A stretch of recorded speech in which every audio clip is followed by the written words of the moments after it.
justement Christelle Paré, qui est chercheure à l'Observatoire sur l'humour, à l'École nationale de l'humour, qui me disait que Sugar Sammy est arrivé avec son bagage américain, c'est-à-dire cette tradition du stand-up américain avec, entre autres, des DJ dans ses spectacles, quand les gens rentrent dans la salle, 3 premières parties.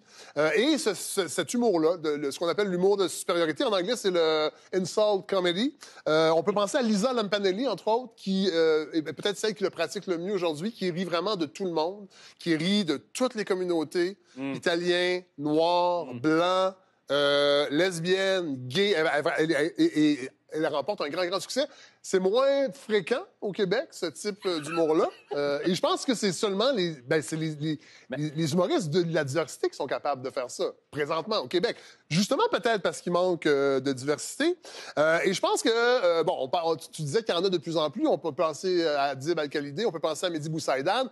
Mais là, je pense qu'il faut aller à la prochaine étape. Ouais. Moi, c'est mon impression, en fait, d'ouvrir les vannes en humour, entre autres, de la diversité. Et je veux souligner le travail de Renzel Dashington, qui, en 2017, a créé les soirées du Bad Boys du Rire.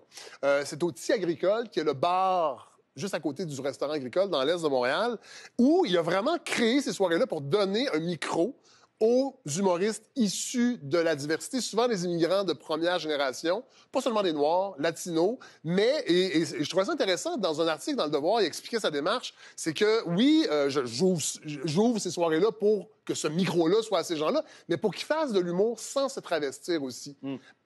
C'est-à-dire, pas faire de l'humour pour rentrer dans le moule de la majorité. Donc, et là, on est au cœur de c'est quoi offrir la diversité. Puis il disait, je veux le faire parce que je veux que quand le téléphone va sonner pour peut-être des événements à la télé, entre autres, dans les plus gros événements, qu'ils soient prêts, qu'ils aient pu se pratiquer souvent. Ouais. Et ces soirées-là servent à ça.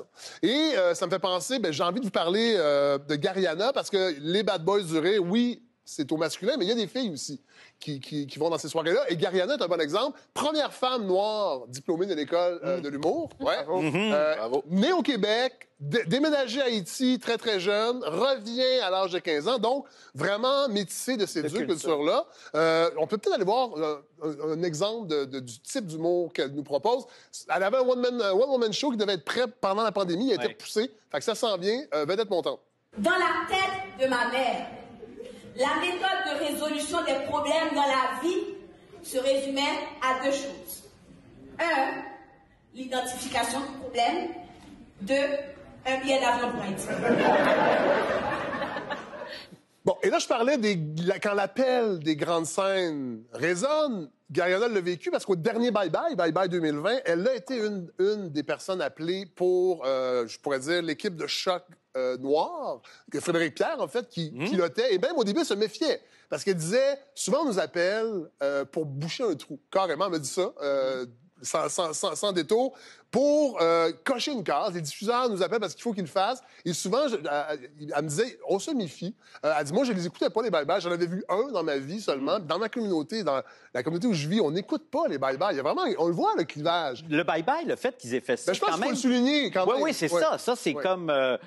pour quelque chose qui est assez consensuel. Puis pour je pense qu'il sentait qu'il n'y avait pas le choix aussi avec les événements, avec la mort de George Floyd. Je pense que George Floyd, il sentait qu'on ne pouvait pas parler de ça. Mais surtout, je pense que c'est une bonne idée de prévenir les coups, c'est-à-dire invite ces gens-là autour de la table de création puis pose-leur la question. Est-ce que ça se dit? Est-ce que ça, comment ça résonne de ton côté? Puis c'est pas juste pour empêcher d'aller de l'avant. Au contraire, c'est si dès le départ, on consulte, c'est sûr que le gag, à la fin, tu sais qu'il va faire mouche plus, je crois. Donc, c'est à la là, limite, je pense qu'il ne faut pas s'arrêter au bye-bye parce que l'actualité le commandait. Simon, je pense que tu as vu, entre autres... En fait, la télé fait des efforts quand même, je pense. Moi, je suis tombé sur une émission anciennement V, mais maintenant nouveau. Alors, c'est l'émission Le Prochain Stand-Up.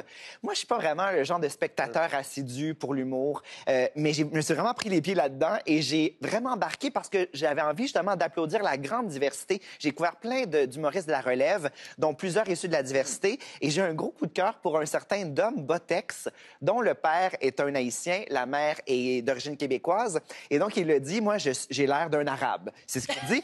Il est hyper doué pour jouer avec les préjugés, se moquer de nos préjugés, comme dans cet extrait. Écoute, madame, moi, mon père est haïtien, ma mère est québécoise. Elle fait « Oh, ton papa est noir. Ça veut dire que tu le connais pas, hein? » Mais non, madame, j'ai une super belle relation avec mon père. On se voit chaque semaine quand je le visite en prison. Et celui qui riait, c'était Ben son oui, c'est papa. papa. Il y a eu une permission pour le spectacle. Non, mais ça veut dire, moi, je rêve vraiment qu'il y ait plus de diversité parce qu'on va pouvoir tous rire de nous. Et le rire, c'est une forme d'acceptation aussi. C'est une forme de reconnaissance sociale. Évidemment, il faut faire attention, il y a des angles, mais je pense quand même que quand on fait rire de soi, c'est aussi qu'on est inclus dans la conversation, la grande conversation citoyenne. Puis peut-être, j'aimerais compléter, faire un lien avec ce qu'on disait par rapport à la poésie tantôt. Moi, j'ai l'impression que la population est prête à en avoir et en avoir plus. Et quand j'entends des soirées organisées comme ça autour de l'humour, de la diversité et tout, moi, j'en voudrais à Sherbrooke. Je trouve que ça marcherait à Trois-Rivières. J'ai l'impression que les gens sont prêts pour. Est-ce que la télé reflète cette réalité-là? Est-ce que les diffuseurs sont prêts à embarquer? C'est une autre question. Mais j'ai l'impression que l'appétit est là pour une plus grande diversité en humour. Merci beaucoup, Fred. Merci beaucoup, Simon. On se laisse avec une petite joke respectueuse envers les commerciaux qui suivent.